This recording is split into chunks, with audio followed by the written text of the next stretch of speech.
primeiro encontro, tratar de alguns indicadores sociais do Brasil e procurar, ao mesmo tempo, compreender, né, da onde se origina essa realidade e o que tem mudado ao longo do tempo dessa realidade. Compreender o presente sempre tem que dar uma olhadinha para o passado. Para a colonização portuguesa nossa, nós vamos ver assim que o nosso país, durante mais de 4 séculos, predominou uma sociedade eminentemente agrária, né? Então, essa colonização portuguesa que foi feita aqui no Brasil, né, que iniciou em 1500, né? E se a gente pensar 4 séculos, essa mudança se inicia dessa sociedade agrária para uma sociedade urbano-industrial em 1930, ou seja, são 430 anos. Né? Essa sociedade agrária, baseada eminentemente na cultura da cana-de-açúcar no Nordeste, depois no ouro na região de Minas, depois no café, São Paulo, enfim, né? Sempre foi uma economia agrário-exportadora. Verificar a pauta de exportação brasileira, ainda hoje, nós somos um país que continuamos exportando produtos primários, sejam eles minerais ou agrícolas. Então você vê que esse passado, de alguma maneira ainda, né, apesar de ser feita essa transição para uma sociedade urbano-industrial, afinal de contas, a maior parte da população brasileira hoje vive nas cidades, só para a gente ter uma ideia, né? Em 2018, né, de um total de população que se tinha de 207 milhões, quase 178 milhões vivem no meio urbano e só, né, quase 30 milhões vivem no meio rural.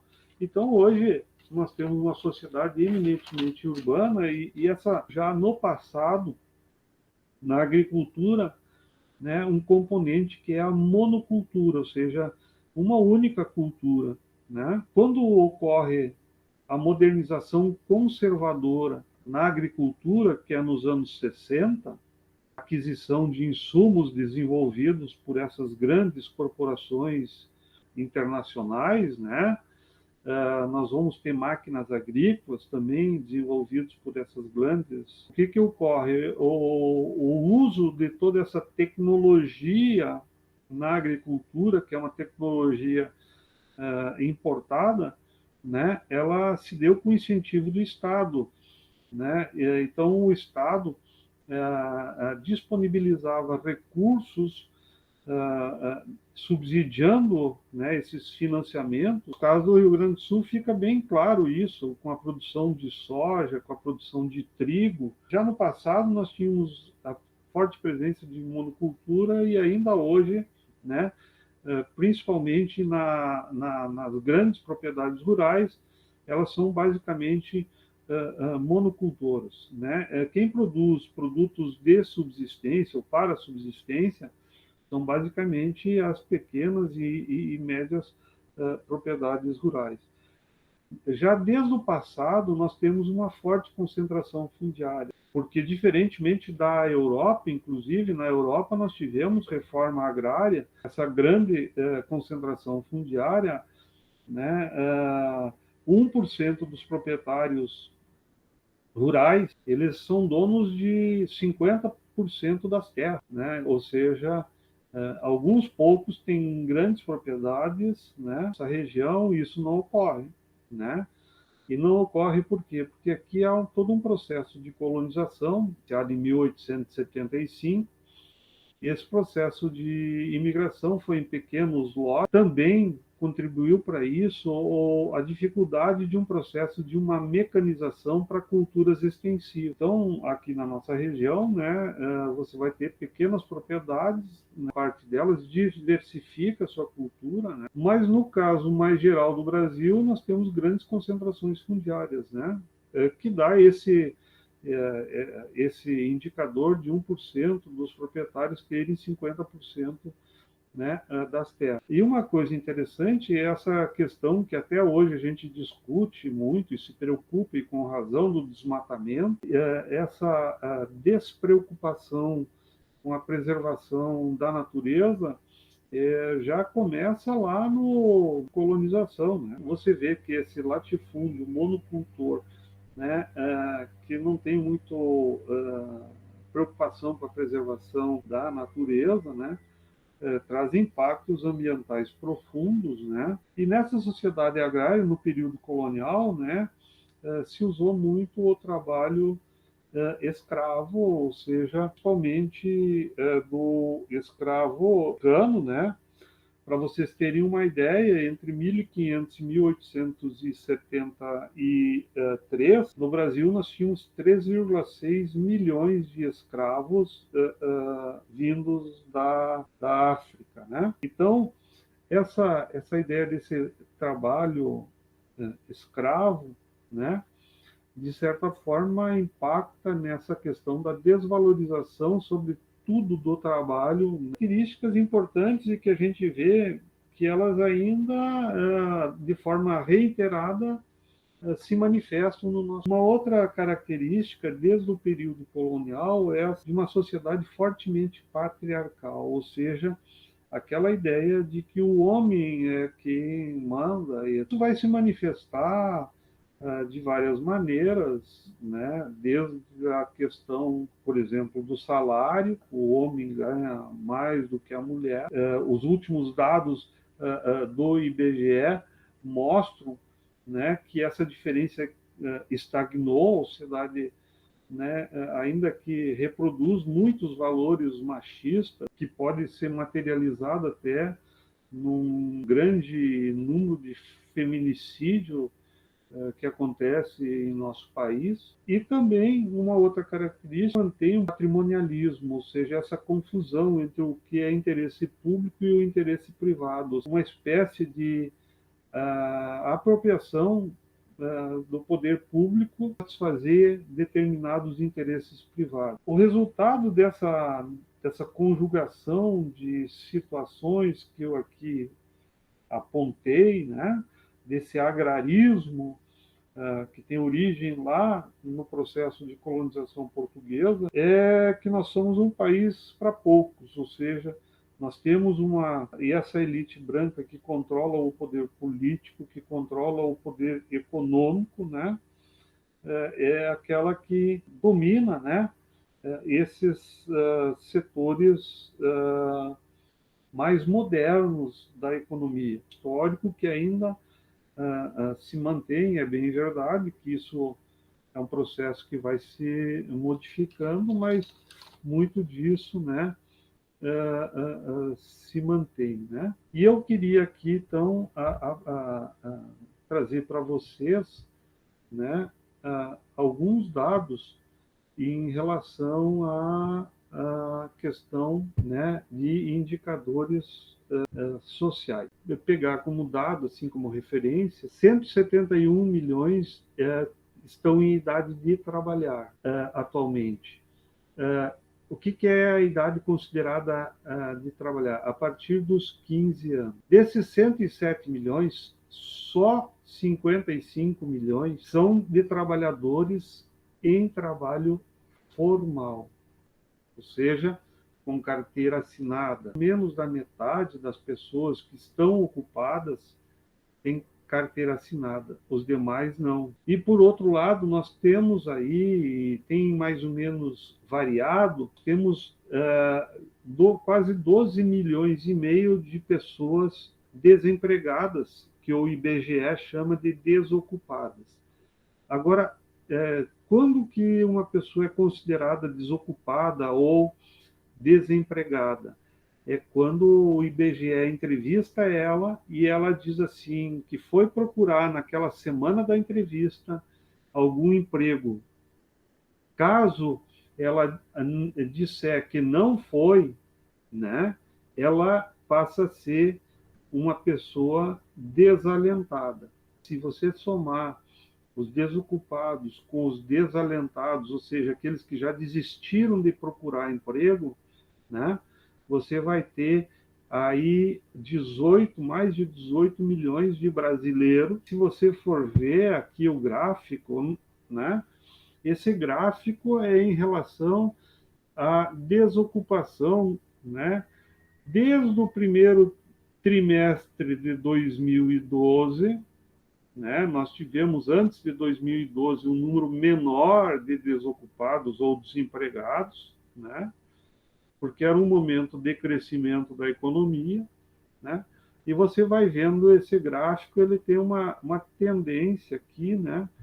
Essa redução de empregos formais, nós aí passamos a ter um problema de uma população, né, que é excluída basicamente do acesso aos bens, serviços, ou seja, as mercadorias. Então, é uma população que vive na situação de pobreza, algumas de extrema pobreza. A Ação Anual de Informações Sociais, que é chamada RAIS, né, você tinha 47 milhões de pessoas com emprego formal.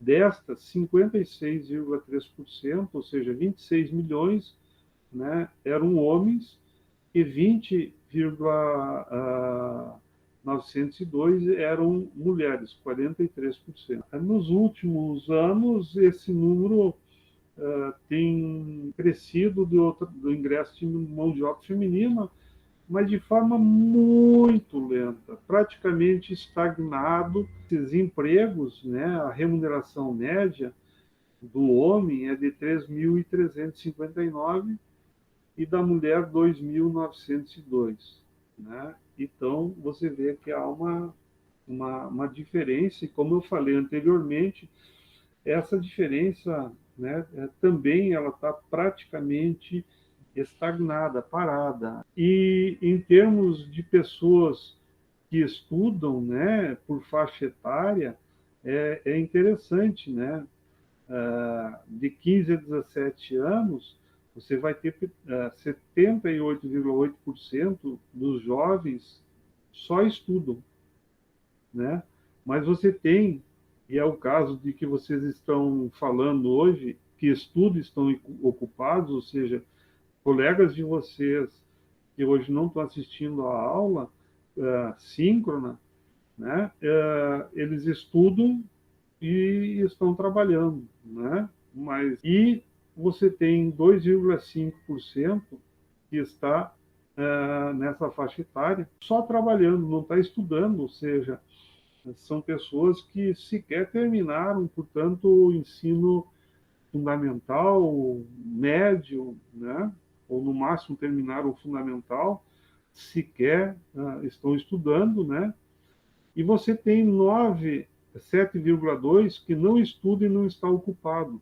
Então, você vê que de 15 a 17 anos, né, 9,7, ou seja, quase 10% dos jovens entre 15 e 17 anos. Então, esses jovens que não estão estudando, né, de uma forma geral, são aqueles que não vão ter as melhores possibilidades de competir no mercado de trabalho cada vez mais disputado e exigindo uma qualificação maior. E você pega daí da faixa etária dos 18 aos 24, só estudam, portanto, não, é 21%, já é uma redução em relação aos 15 e 17. Estudos estão ocupados 16, e veja bem, dos 18 aos 24 anos que não estão estudando, né, você 61%, né? Ou seja,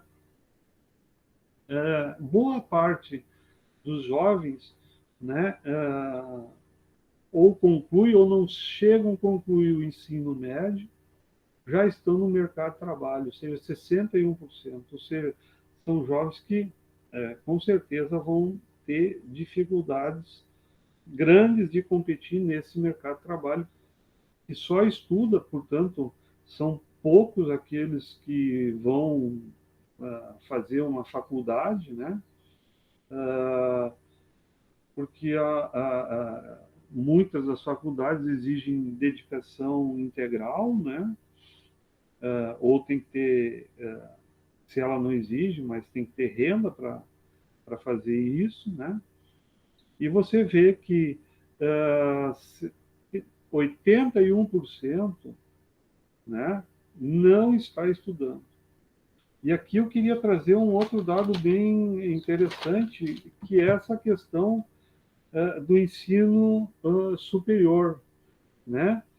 No nosso país, o ensino superior, né, 73,7%, ou seja, a maior parte dos estudantes do ensino superior estão em instituições privadas, ou seja, tem que pagar pelos estudos. Instituições públicas de ensino superior, né, são só 26,3%, né? Então, o nosso ensino superior ele é um ensino bastante voltado para quem tem condições econômicas, né? São 23 milhões, desses 23 milhões de jovens nessa situação, 38% não estuda e não está ocupado. Ou seja, alguns autores chamam de nem estuda e nem trabalha. Então, são jovens, né, que, enfim, vivem em condições, né, muitos deles, de miserabilidade, né? E as condições de vida da nossa população brasileira, né, tem uma pesquisa, né, 9,7%, ou seja, 10% da população quase, não tem onde mora coleta de lixo, né? Seja coleta direta ou indireta. 15% não tem rede geral de água, ou seja, não existe uma água tratada, não existe uma água em rede. Esgoto, 35,7%, né, não tem esgoto. Então, isso faz com que essa população de baixa renda ou sem renda, que mora em condições bastante precárias, fique mais suscetível ao adoecimento. E você vê a renda per capita média em 2018 no Brasil é 1.337, né? Ou seja, é uma renda extremamente baixa, né? E a renda média ela sempre mascara a realidade. Por quê? Porque você divide o número de pessoas, né, e você está incluindo aqueles que têm alta renda. E no caso brasileiro, né, nós temos essa concentração de renda bastante elevada, né? E um dado que eu acabei não colocando ali, né, é essa questão do acesso à internet, né? Um terço da população brasileira em 2018 não tinha acesso à internet, ou seja, em torno de 30 milhões dos brasileiros, né, não tinham internet. O que a gente percebe, né, que há um número significativo da nossa população vivendo em condições, né, precárias ou condições em que têm renda baixa, são pobres ou extremamente pobres ou renda baixa, de futuro, né, nada promissor, né? Ou seja, isso vai impactar sobre os sonhos que esses jovens vão ter e muitas vezes acabam nos grandes centros, acabam, digamos assim, sendo impingidos, empurrados para a criminalidade, né? Especialmente vinculado ao tráfico de drogas, né? Eu procurei mais dar um panorama assim bem geral, né, desse país, né, extremamente desigual, né? Um país rico, com muita riqueza, mas extremamente desigual, e que, portanto, essa desigualdade social, ela é uma desigualdade nas condições materiais, né, para acessar a determinadas oportunidades existe. É muito desigual nesse sentido. Perguntas? Um comentário. O que eu Pode falar. percebo é que as mulheres, elas talvez elas estão ganhando um pouco mais de espaço, mas ainda são para trabalhos pequenos, digamos assim, tipo, não trabalhos em empresas, mas como doméstica, faxineira não. Enfim, esses trabalhos menores. E daí isso também faz com que elas ganhem mais, ganhem menos. E Uhum. também eu vejo que o desemprego também está relacionado muito com preconceito racial, né? Sim. Todas essas questões que você coloca são extremamente importantes, né? É claro que as mulheres têm conquistado esse espaço, né? Você vê assim, por exemplo, a maior parte das pessoas que estão fazendo ensino superior hoje, em números, são mulheres, né? Então, as mulheres elas estão estudando mais, estão se preparando mais para o mercado de trabalho. Mas, por outro lado, você vai ver quais são os cursos em que prevalece as mulheres. Ainda há uma divisão sexual do trabalho, né? Então, você vai ver lá, né, nós estamos nessa pandemia, a maioria das pessoas que trabalham na enfermagem são mulheres, né? A maioria das pessoas que trabalham, ao menos no ensino infantil, fundamental e médio, são mulheres, né? Então, claro que tem outras atividades que elas estão ganhando espaço, né? Como eu falei, mas ainda há uma divisão sexual do trabalho em muitas profissões, né? E as mulheres, então, elas estão assumindo profissões que têm a ver com aquela questão histórica, né, do papel da mulher, cuidar dos filhos, da saúde, da casa e etc. Né? E que é preciso romper isso. Eu não estou dizendo que a mulher não possa trabalhar em casa, mas isso deve ser uma opção consciente dela, uma oportunidade de escolher se quer ou não quer. Né? Por outro lado, você vai ver, né, os cargos que ocupam. Né? São raras as mulheres que ocupam os cargos mais elevados dentro de uma hierarquia de uma organização, seja ela pública, seja ela privada. Né? E a mesma coisa acontece, né, com relação, né, à questão racial, né? Ou seja, também ocorre essa situação. Né? É bem claro esse recorte. Né? Por isso que eu falei que a nossa sociedade é uma sociedade